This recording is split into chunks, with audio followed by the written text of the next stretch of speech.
বানিয়ে নিলাম ফুলকো ফুলকো তালের পিঠা। কার কার খেতে মন চায় চলে আসেন আমাদের বাড়িতে।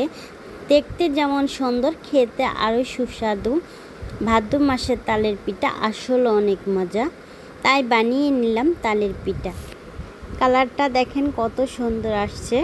আপনাদের ভাইয়া খেতে চাইলো তাই বানিয়ে ফেললাম। এখানে পুরো একটা তাল। হে গাইজ, আসসালামু আলাইকুম। সবাই কেমন আছেন? আশা করি ভালো আছেন, আমরাও ভালো আছি। চলে আসলাম আর নতুন ভিডিও নিয়ে। এখানে আমি প্রায় একটা তাল চিপে নিলাম। কিছু তালের পিঠা বানাবো, আপনাদের ভাইয়া খেতে চাইলো তাই।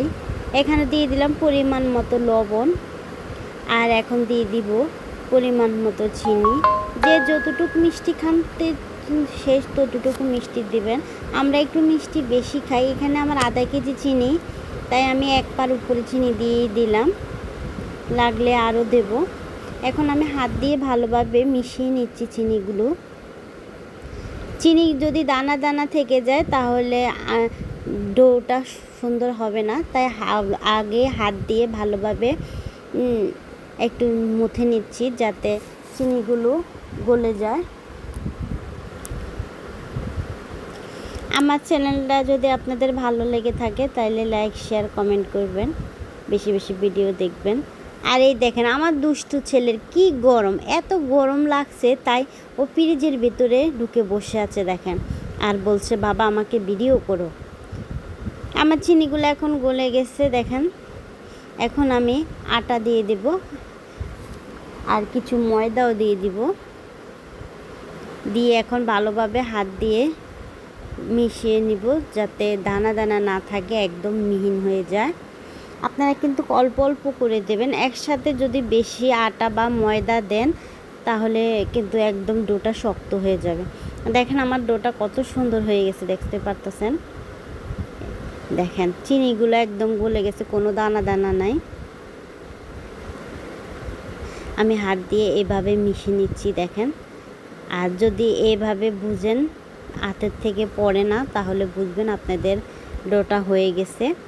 আমার এখন হয়ে গেছে, আমি এখন চলে যাব বাছতেই। দেখেন ডোটা কত সুন্দর। চলেন তাহলে ভেজে নিই।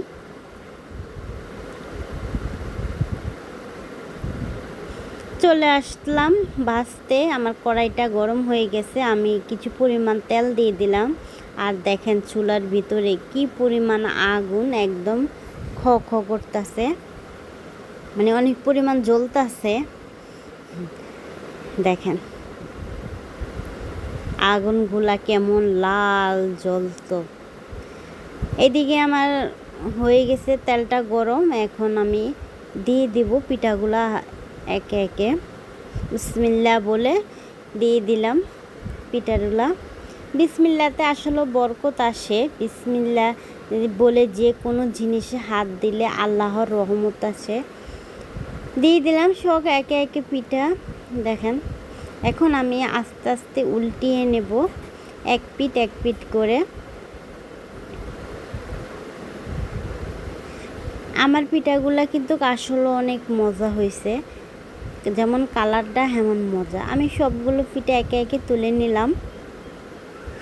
কি সুন্দর ভাজা হয়ে গেছে দেখেন, দেখছেন কালারটা কত সুন্দর আসছে। খেতে মন চাইলে আমাদের বাড়িতে চলে আসেন। আর আমার ভিডিও ভালো লাগলে লাইক শেয়ার কমেন্ট করবেন, বেশি বেশি করে ভিডিও দেখবেন, সাবস্ক্রাইব করবেন। আল্লাহ হাফেজ।